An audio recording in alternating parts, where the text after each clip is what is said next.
Welcome, fellow curious denizen. This is Nirmal In New York, with your co-hosts Nirmal Singh and Raymond Mohammed, and various guests.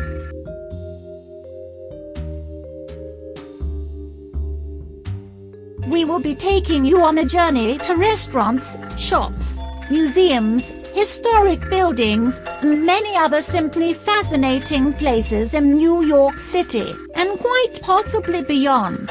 We will also have other little highlights and tidbits such as recipes, tips, and much more. You might even get to hear me sing from time to time, so stay tuned. So, come true. Yeah, by day. Boy, know what I'm saying.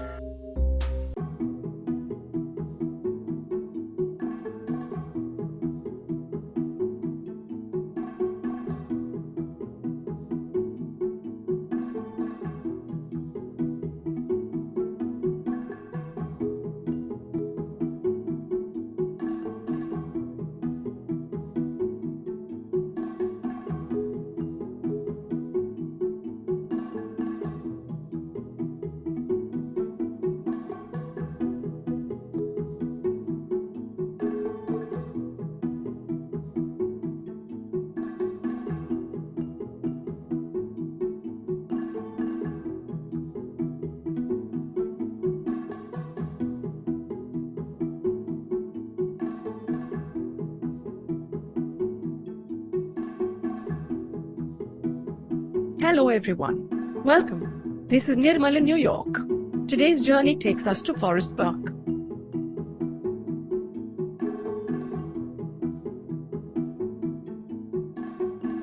Let's start with Forest Parkway, right as you get off the Q56 or a block away from the 85th Street L train. This stretch of road presents us with some truly stunning architecture. In particular, there is a beautiful crop of old homes from the turn of the century. They are known as American four-square homes, and were built anywhere from the mid-1890s to the late 1930s. The area is rich with notes of particular historical value. Here are a few bits and bobs from qns.com and forgottenny.com, links in description, and you can see the historical markers noted as follows and more at the Forgotten NY link. The Woodhaven Library was built by funds provided by famed philanthropist Andrew Carnegie. The Woodhaven Library was the last Carnegie Library built in New York City. The Betty Smith House, where the novel is famous for writing A Tree Grows in Brooklyn, is located at 85-34 Forest Parkway. Mae West lived at 85-04 Park Lane South. The neighborhood is particularly rife with historical signs. These signs denote places which hold cultural and historical significance. On a nice day, you can take a stroll through the area and hunt for these signs. Read them, note them, go home and research more about what you noted. There are a sizable amount of those glorious structures still present around Richmond Hill, although many have been extensively renovated and have lost much of the original accoutrements that made them so charming. You may still be lucky to find the hidden gem once in a while.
Right down from the parkway is a little fruit stand.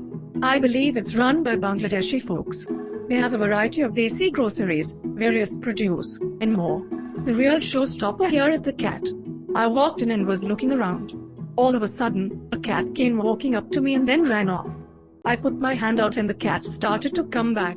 I said, "I won't hurt you. I love you." The cat came over and let me pet her. She was an adorable tuxie.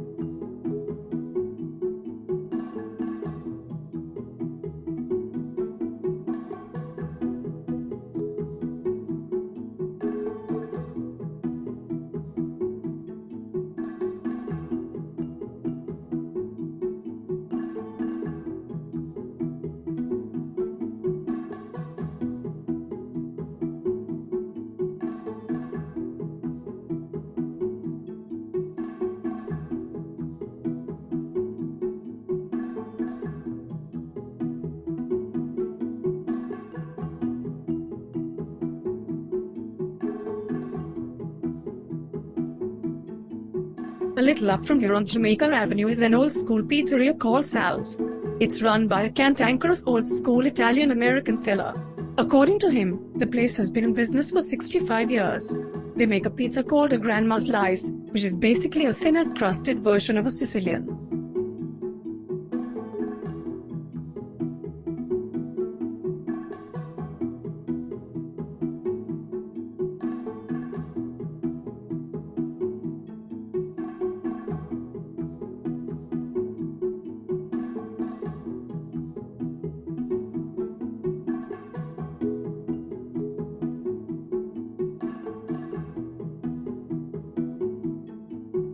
A couple blocks down, on the corner of 80th and Jamaica Avenue is a pub. It was formerly known as Mike's Pub. It's now known as Geordie's Joint. Geordie's a very sweet Irishman. He was quite the host. The kitchen was closed down for the night, so he set my co-host Ray and I with drinks and interesting conversation. Like many places right now, the dining room was closed. However, there were tables and chairs set up under umbrellas outside with string lights situated with potted plants. As we drank, we enjoyed the fine summer night air and admired the fine old row homes along 80th. The night was filled with sounds of the city, people laughing, others going about their business on the avenue, the train going overhead, and other various instances of life happening as it were in the dark. It was pleasant. I tried Guinness. I'll be honest, I'm not a beer fan, but it wasn't bad.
Ray had to gather items for his final photography class project, so he headed up into Forest Park.